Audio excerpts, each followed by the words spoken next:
Today I am talking about The Historian by Elizabeth Kostova. This was a very much hyped book around the time it came out.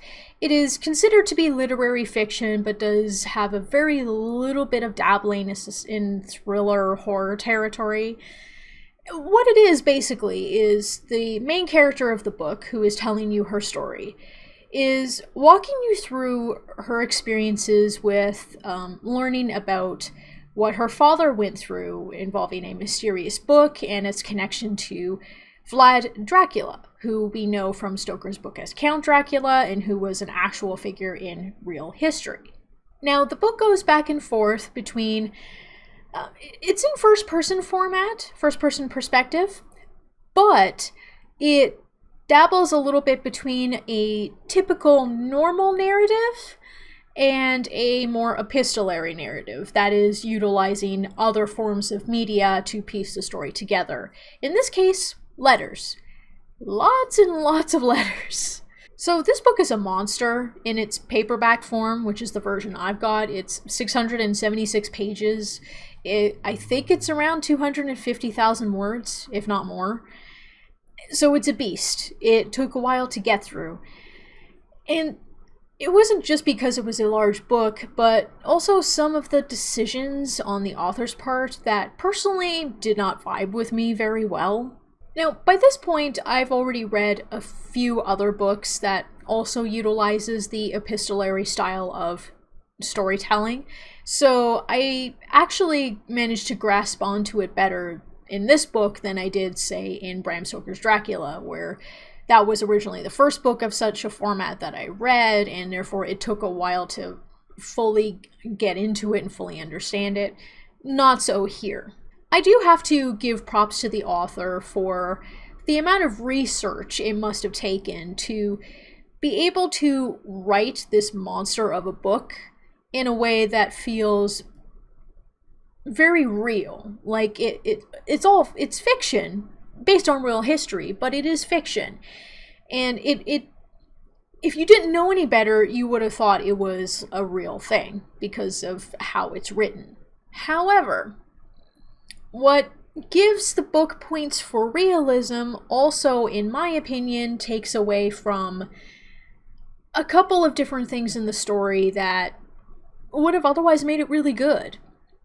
Like, I'm not opposed to books that have a lot of detail in them, for example. I'm not opposed to books with very flowery writing or too much world building or whatever, as long as it's done well. I personally do not feel like it was done well here, and mostly, like, by the time I get to the end of the book, I'm supposed to be able to understand why all that detail was there, right? It's a one-off book, it's a solo book, it's not a series, so everything has to be wrapped up by the end. And not that it wasn't wrapped up, but I kind of felt like I was left wanting a little bit. And on top of that, I also didn't even remember a quarter of what I read. Not even a half, not even a quarter. It went in one eye and out the other, or in the eyes and out the ears, however you want to say it. Once I was done reading it and moved on to a new setting and something else, I more or less forgot what I read. And that's not a good thing. Now, in terms of how the epistolary format works with this book, is you have some part of the narrative, and then it breaks into letters from the main character's father, and in some cases it's also letters within letters, which I felt was a bit much. I'll be perfectly honest with you. I thought it was a little too much. It'd be different if these letters were if you only had excerpts of each of these letters, right? Only the important parts, and that was it. But the problem with this, one of the major problems I had, was every single letter that was used to tell this story was written out in its entirety. The whole thing, including the letters within letters, everything. Which was okay in the first part of the book. The book's divided into 3 parts.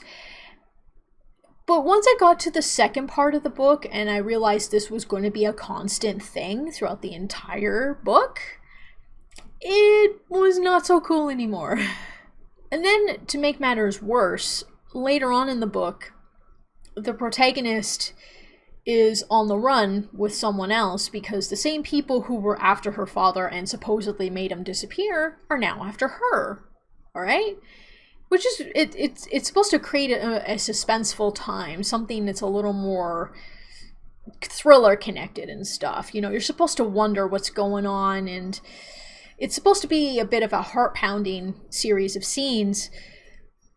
But, and this I think was probably one of the worst decisions on the author's part,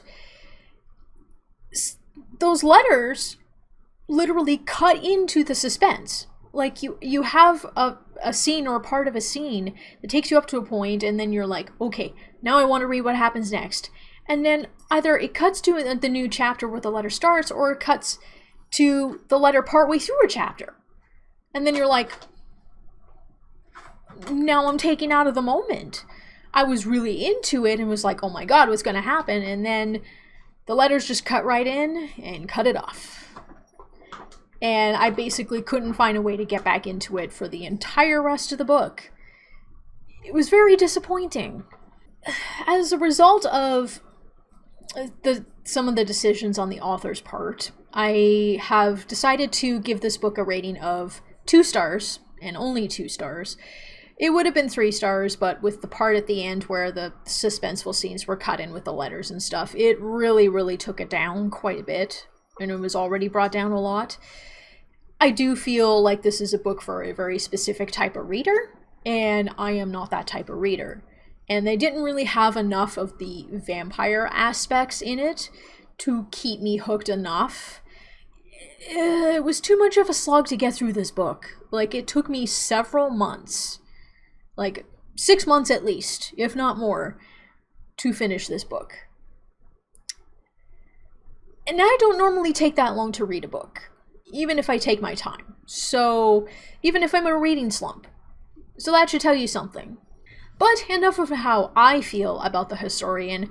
How do you feel about the book? If you've read it, what do you think? And if not, well, are you interested? Does this review make you want to read it? Maybe you don't want to read it, who knows? I'm looking forward to seeing your thoughts in the comments below. And with that, I would like to thank you for watching this video today, and I will talk to you next time. Bye!